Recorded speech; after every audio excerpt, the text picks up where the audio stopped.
కానీ ఇప్పటి నుంచి వాళ్ళకి ఎందుకంటే ఇవాళ ఉన్నటువంటి జీవో ఎక్కడిది? Road and building GO. దేశంలో బొగ్గు పరిశ్రమలో పనిచేస్తున్నటువంటి కాంట్రాక్ట్ కార్మికులు ఈనాటికి కూడా ఒక సమగ్రమైనటువంటి జీవో, బొగ్గు పరిశ్రమకు సంబంధించినటువంటి జీవో లేదు. కనీసం ఈ జీవో ఏదైతుందో ఈ జీవో కూడా అమలు కానిటువంటి రంగాలు ఇవాళ సింగరేణిలో ఉన్నాయి. ప్రధానంగా జేఏసీ సంఘాలు 18 డిమాండ్ల మీద గత అనేక సంవత్సరాలుగా ఆందోళన చేస్తూ ఉన్నాయి. ప్రధానంగా మీరు సమాన పనికి సమాన వేతనాన్ని అమలు చేయడం లేదు. అదేవిధంగా హై పవర్ కమిటీ వేతనాలను అమలు చేయలేదు. మేము కోరేది ఇవాళ ఈ రాష్ట్రంలో ప్రభుత్వ ఉద్యోగులు, అదేవిధంగా ప్రభుత్వ అవుట్సోర్సింగ్ కాంట్రాక్ట్ కార్మికులు 10 లక్షల మందికి 11th PRCలో ఏదైతే 30% వేతనం పెంచారో అది మాకు వర్తింపజేయాలని అన్నాం. మీరు అంగీకరించారు. ఏం ఇబ్బంది వచ్చింది మీకు?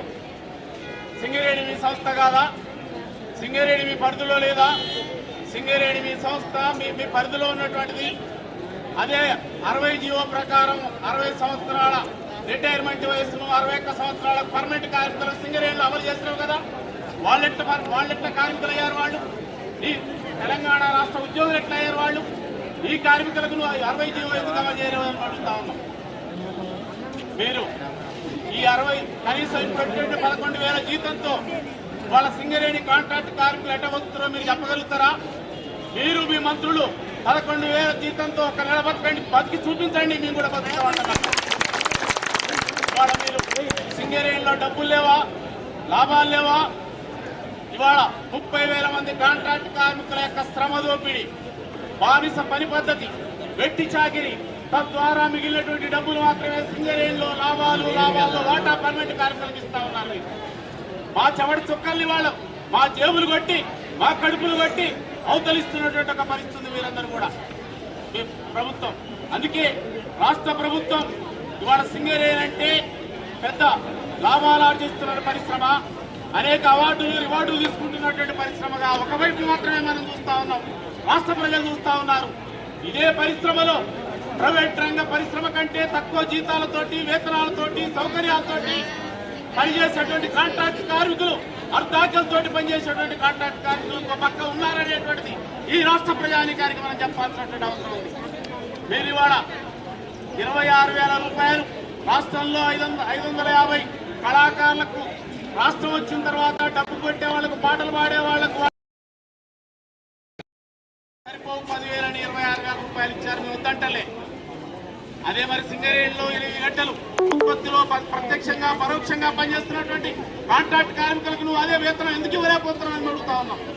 అందుకే మనం కోరేటువంటి మీరు మనకు యాక్సిడెంట్ అయితే మనకి ఏమి శవాల దగ్గర పెట్టుకొని, శవాలను ఆడబెట్టుకొని ఏడవలసిన పరిస్థితి మా కుటుంబాలు ఇవాళ ఆగమైపోతాయి, మాకు ఎక్స్గ్రేస్ అయ్యండి అని శవాలను పెట్టుకొని ఏడవలసినటువంటి ఒక పరిస్థితి ఉంది.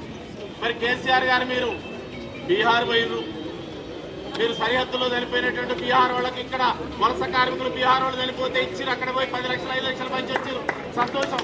మరి మీరేమంటారా? మాకెందుకు ఏమంటారా? సింగరేణిలో మీరేం డబ్బులు పెట్టాల్సిన అవసరం లేదు. మీరు 30 జీవో కూడా 30% వేతనాలు కూడా మాకు సింగరేణిలో మా డబ్బులతోటి, మా బడ్జెట్ తోటి నువ్వు ఇవ్వచ్చు. ఇవాళ సింగరేణి డబ్బులు లేను. భద్రాచలంలో మునిగిపోతే 1000 కోట్లు ప్యాకేజ్ ప్రకటించినావు. రామగుండంలో 500 కోట్లు రామగుండం మెడికల్ కాలేజ్కి ఇచ్చినావు. జిల్లా మినరల్ ఫండ్ కోసం 2,500 కోట్లు ఇచ్చినావు. హరితహారానికి ఇచ్చినావు. ఇన్ని మా సింగరేణి సంస్థలు చేస్తున్నావు కదా, మా డబ్బులే కదా. ఆ డబ్బులతోటి మాకు 30% వేతనాలు వ్యక్తులేమని అడుగుతున్నాం. అందుకే బిడ్డ మేము అడుగుతున్నాం.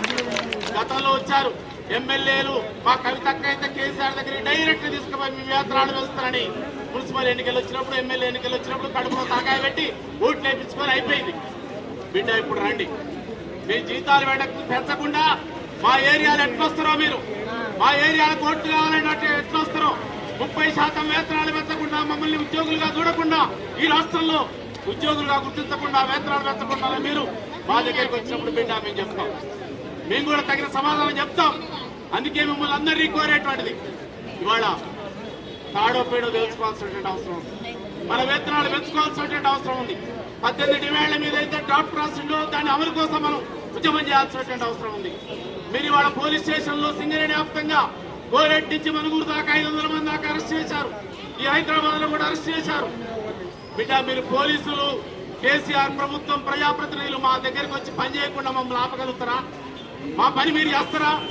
మా పని మీరు ఎట్లా ఆపగలుగుతారా? ఇవాళ బయటికి రాకుండా ఆపగలిగారు కనుక మీకు మనం ఎంతకాలమైనా సమ్మెలో ఉందాం, దీర్ఘకాలిక సమ్మెను కొనసాగిద్దాం, సమస్య పరిష్కారం ఏర్పొందాం. మీ వెంట రాష్ట్రంలో ఉన్నటువంటి అన్ని రాజకీయ పార్టీలు, ట్రేడ్ యూనియన్లు ఉన్నాయి. రేపు అవసరమైతే సింగరేణిలో పర్మనెంట్ కార్మిక సంఘాల ఐక్య కార్యాచరణ మీకు మద్దతుగా పోరాటాలను కొనసాగిస్తామని తెలియజేస్తున్నాం. అంతే శ్రీనివాసరావు గారికి మనందరి